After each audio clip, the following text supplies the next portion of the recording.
Hello guys, how are you? You are welcome in science class. In the last video, we have completed structure of blood, structure of human heart and working of heart. Today, we will study blood pressure and types of blood pressure. Blood pressure वो pressure होता है जिन blood vessels में blood flow करता है उन blood vessels में blood vessels की wall पर जो प्रेशर लगता है that is called blood pressure. Blood pressure is of two types, systolic blood pressure and diastolic blood pressure. Systolic blood pressure वो प्रेशर होता है जिसमें it is the pressure exerted by the blood on the wall of blood vessels during the period of maximum ventricular systolic contraction. यानी कि जब ventricles, आपको बताया था स्ट्रक्चर ऑफ ह्यूमन हार्ट में कि जो नीचे का ह्यूमन का हार्ट का पार्ट होता है दैट इज कॉल्ड वेंट्रिकुलर. तो वेंट्रिकल्स जब मैक्सिमम कॉन्ट्रैक्ट होते हैं जिसे कहते हैं सिस्टोलिक स्टेज, तो मैक्सिमम कॉन्ट्रैक्शन के समय ब्लड वेसल्स में ब्लड के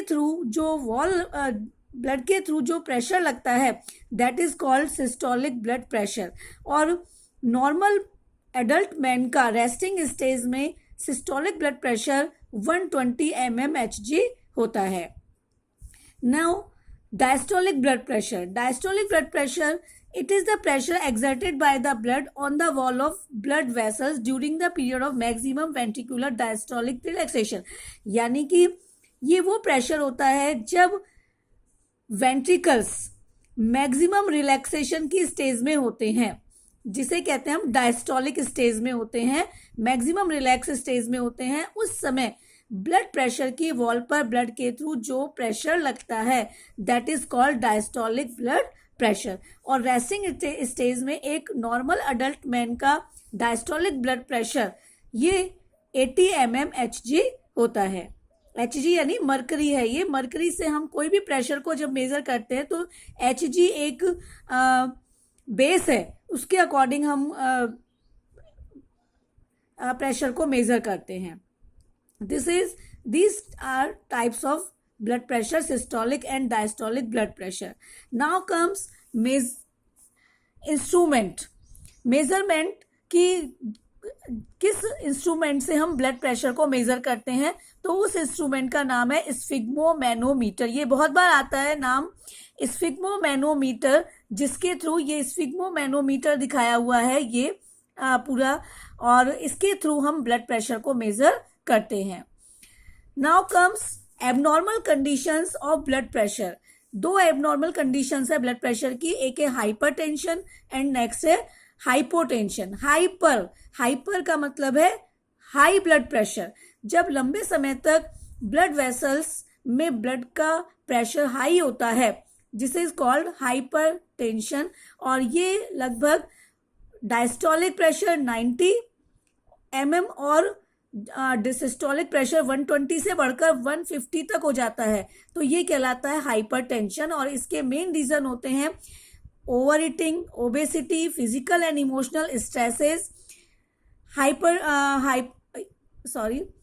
intake of cholesterol rich diet. यानी कि हम जब कोलेस्ट्रॉल रिच डाइट लेते हैं, स्मोकिंग करते हैं, और जब ब्लड वेसल्स की वॉल जब थिक हो जाती है या हार्ड हो जाती है, फ्लेक्सिबिलिटी कम हो जाती है, तो उस समय भी हाइपरटेंशन होता है. और हाइपरटेंशन के कारण रप्चर ऑफ ब्लड वेसल्स, यानी कि ब्लड वेसल्स क्या हो सकती हैं, रप्चर हो सकती हैं, जिसके कारण कि ब्रेन स्ट्रोक हो सकता है या हार्ट अटैक हो सकता है या इंटरनल ब्लीडिंग हो सकती है. ये थे हाइपरटेंशन के रिजल्ट.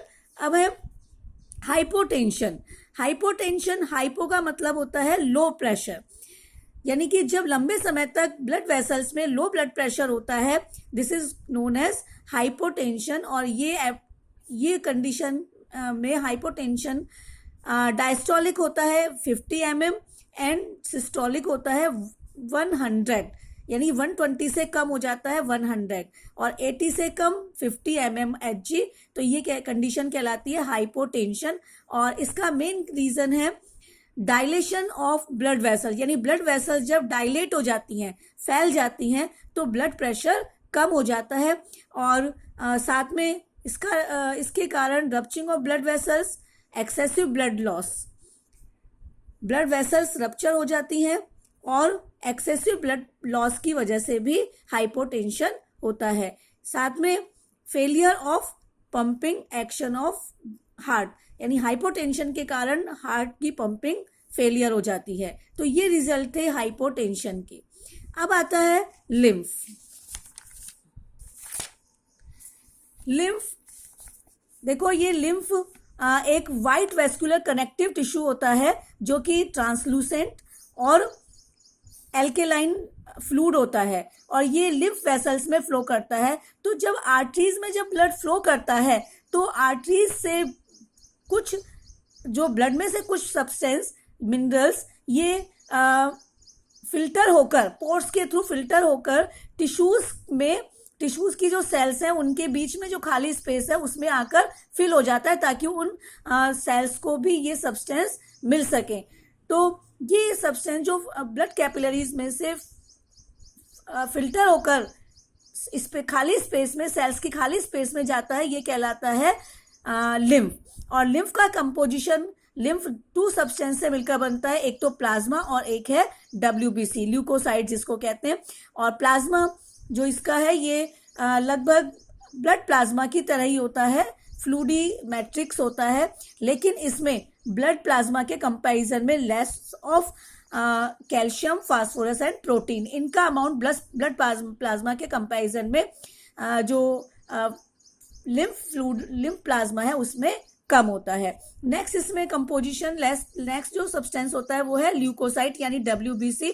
और WBC में इसमें लिम्फोसाइट का अमाउंट ज्यादा होता है। तो इस तरह से हम कह सकते हैं lymph is blood minus RBCs, platelets and some proteins, यानी कि अगर ब्लड में से RBCs को माइनस कर दें, प्लेटलेट्स को माइनस कर दें और कुछ प्रोटीन को माइनस कर दें तो इन सबको निकालकर ब्लड का जो ब्लड है वो क्या कहलाएगा, लिम्फ कहलाता है। तो लिम्फ को हम कह सकते हैं lymph act as middle man between the blood and blood body cells, यानी कि बॉडी की सेल्स और ब्लड के बीच में ये मिडिल मैन का काम करता है, यानी कि कुछ सब्सटेंस को पहुंचाने का, ट्रांसपोर्टेशन का हेल्प करता है and helps to exchange the material between, यानी ब्लड और बॉडी सेल्स में मटेरियल के एक्सचेंज में हेल्प करता है। It keeps the tissues moist and it also transport fat from intestine, यानी कि इंटेस्टाइन में के तक ये फैट को पहुंचाने का वर्क करता है, ट्रांसपोर्टेशन का वर्क करता है। तो ये था लिम्फ। Thank you.